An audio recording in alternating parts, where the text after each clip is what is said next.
Kristin Cabot, previously the chief people officer at tech company Astronomer, has candidly discussed the profound impact a viral moment at a Coldplay concert has had on her professional life and reputation. The incident, involving a kiss cam spotlight with her then-boss Andy Byron, exploded online, leading to widespread mockery, harassment, and lasting consequences for her career trajectory. In detailed conversations with major publications, Cabot, aged 53, described the episode as akin to wearing a scarlet letter, where a single fleeting moment overshadowed decades of professional achievements and contributions. She expressed frustration that public perception reduced her to a punchline, erasing her track record in human resources leadership.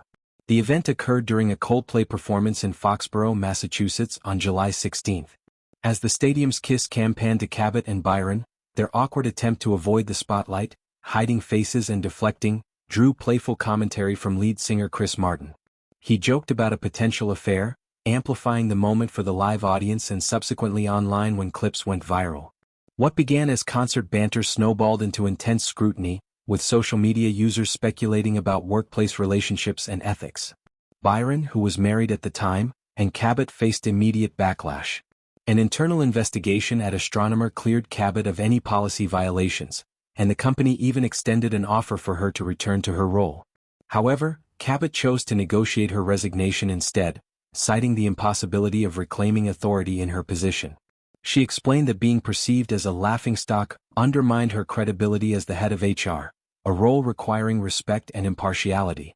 Cabot emphasized that the kiss captured on camera was the only physical interaction she had with Byron. At the time, she was navigating her own divorce, adding personal complexity to the situation. Since the scandal peaked, she has faced repeated feedback that she is now unemployable, despite a long and distinguished career in executive roles. Contact with Byron has been sparse, limited mostly to brief exchanges since September. He also departed the company following the incident, marking the end of their professional association. Cabot's decision to speak out stems from a desire to reclaim her narrative and demonstrate resilience. She insists that the online frenzy distorted reality, turning a harmless, spontaneous concert moment into a career-defining scandal.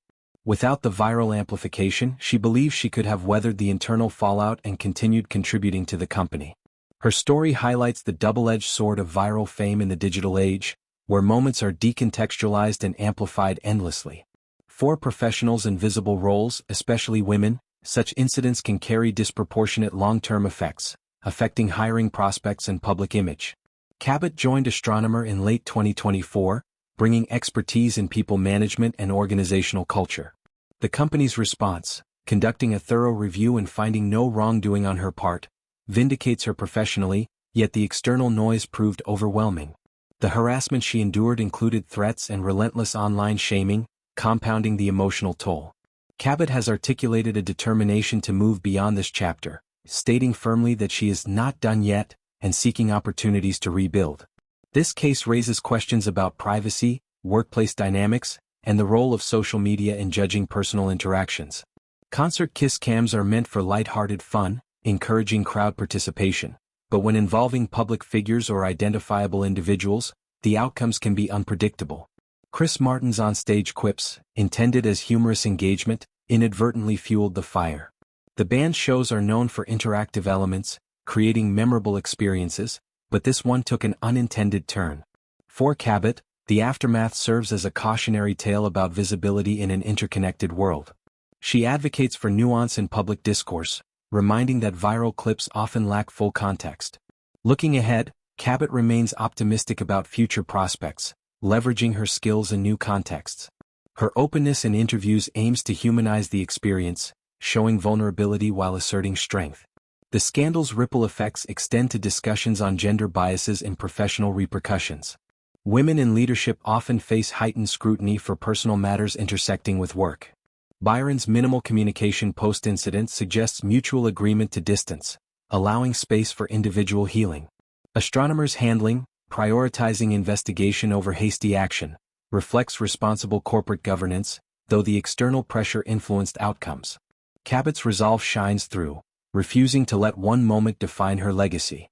With a career built on fostering positive workplace environments, she now applies that ethos to her own recovery. Public empathy has grown in some circles, recognizing the unfairness of perpetual online judgment. Others maintain criticism, focusing on perceived impropriety. Ultimately, Cabot's story is one of perseverance amid adversity. From HR executive to viral sensation and back to job seeker, her journey underscores human fragility and fortitude.